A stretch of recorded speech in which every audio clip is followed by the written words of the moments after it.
Right now, Representative Jim Jordan is a congressman from Ohio's 4th District, and we got to talk about that remarkable display, Congressman Jordan, of Robert Mueller yesterday. Yeah. Your colleagues on the other side of the aisle think that this was an invitation to impeachment. Is that what you got? Well, I mean, a couple things. First of all, Robert Mueller said the report speaks for itself. Well, if the report speaks for itself, why the heck do you have to do a press conference? Yeah. It seemed to me the only new news we got was that he was going to step down as the special counsel from the Justice Department, and that he didn't want to testify in front of Congress. So other than that, it was the same old. No collusion, no obstruction. In spite of the fact that there are 19 lawyers, most of them Democrats, 40 FBI agents, 500 witnesses, 2,800 subpoenas. Nothing changed. No collusion, no obstruction. So we'll see. We'll see what the Democrats do. My guess is they probably will move to impeachment, but we'll see. Congressman, he had the power of a U.S. attorney, but he never faced confirmation in the Senate. He had the power of a grand jury. He had an unlimited budget. He wasn't even accountable directly to the Attorney General because of Jeff Sessions' recusal. And now he says he doesn't want to testify or face any questioning. Does he have that right? Does he have that luxury? Well, I think that's up to Jerry Nadler. Now, it's interesting. What will Jerry Nadler do? He was real outspoken the last several weeks saying, we're going to make sure Bob Mueller testifies. And now after Bob Mueller goes and does that 9-minute, 39-second press conference, maybe Nadler doesn't want to call him in now. So I'm kind of curious. I've said all along, I'm happy. I'd be fine if he came and testified. I've asked Bob Mueller questions before when he was the former FBI director. So if he wants to come, that's great. There's some key questions I'd like to ask him. But, again, that's up to Nadler and the Democrats. What would you like to ask him, Congressman Jordan? Well, I think there's one obvious question. When did you know there was no collusion? Because the fundamental charge of the special counsel investigation was to determine, did the Trump campaign in any way collude with Russia to impact the election? And obviously we all knew that they didn't from the get-go. But when did you know? And if it was a year ago, why didn't you tell us then? Why did you wait till after the midterm elections? Why did you wait 2 years almost and $30 million later? Was it all so you could try to dig up and find some obstruction of justice or something else? Because I got to believe he knew a long time ago that there was no obstruction. Remember, Jim Comey testified to us, and when we were doing our task force oversight and Judiciary Committee last Congress, Jim Comey testified to us, up until the day he was fired, they still had zero evidence in the FBI that there was any type of coordination between the Trump campaign and Russia. So even when he took over, the FBI had been investigating for almost 10 months. They had nothing.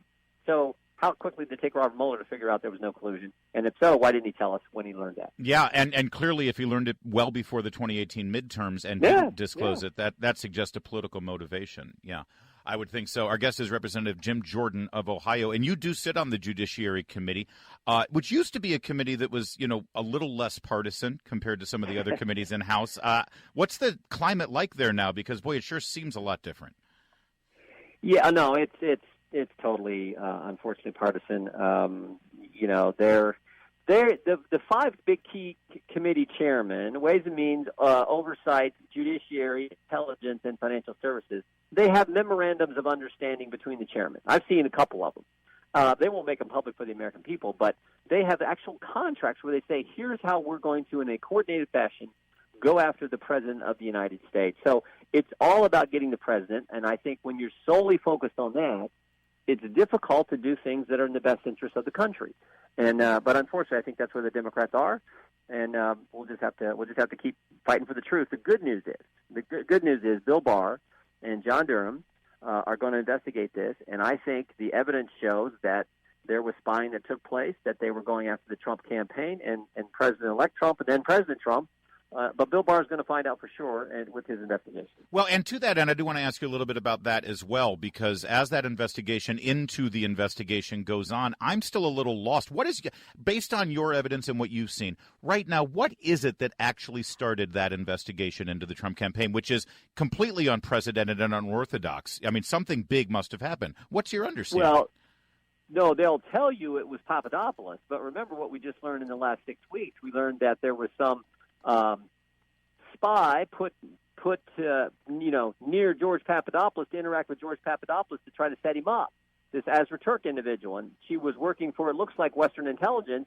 So that when Bill Barr said this, and I think this is real important, 6 weeks ago, in front of the Senate Finance Committee, Bill Barr said 4 important things. He said, first of all, there was a failure of leadership at the upper echelon of the FBI. We all know that's the case. Comey, McCabe, Baker, Strzok, Page, they've all been fired, demoted, or left the FBI. I've never seen anything like that in any other federal agency. He said spying took place. He said, third, there's a basis for my concern about the spying that took place. He was referring to this Azra Turk individual and also what they did with the dossier. And then fourth, and probably most troubling, he said 2 words that should scare every American. He said unauthorized surveillance and political surveillance. And if that actually happened, if they were surveilling the Trump campaign for purely political reasons, which it sure looks like that's what took place, then that is as wrong as it gets. And that's why Bill Barr is so determined to get to the bottom of this and find out what exactly happened when this whole thing started. Representative Jim Jordan, James Comey testified under oath before the Senate Judiciary Committee in 2017, just after he had been fired. And Lindsey Graham asked him a very specific question. Here's what it was. Do you stand by your House testimony on March 20th that there was no surveillance of the Trump campaign that you're aware of? Correct. You would know about it if there were. Is that correct? I think so, yes. Okay. Based on what we know now, based on what you know and the evidence, was that an accurate statement? Doesn't appear to be, based on what we've learned about this Azra Turk individual and what took place in Great Britain relative to George Papadopoulos. Well, and for that matter, we knew about it was not being square with this under oath. I don't know. Or for the FISA warrant as well. We know that there was a FISA warrant that was surveillance, and he says that he wasn't aware of surveillance. Yeah, right. I mean, which is a little bit troubling. I mean, you're the head of the FBI. You got to sign off on these FISA warrants. You go take in the first warrant when they went to get the warrant on Carter Page in October of 2016. They didn't tell the court important pieces of information that they knew. We know they knew. The FBI knew that Christopher Steele had a deep bias against the president, so much so the FBI had been informed that Steele was desperate to stop Trump. Direct quote. They also didn't tell the FISA court that the Clinton campaign was paying for the dossier, and yet they knew that too. So, again, why it's so important that Bill Barr get to the bottom of all this. Yeah, all right. Well, and I'm sure with your assistance, Representative Jordan, as much as you can, now that you're in the minority, but you're doing the best you can, and I appreciate it. I know our listeners do too. Representative Jim Jordan of Ohio, thank you for joining us. You bet. Thank you.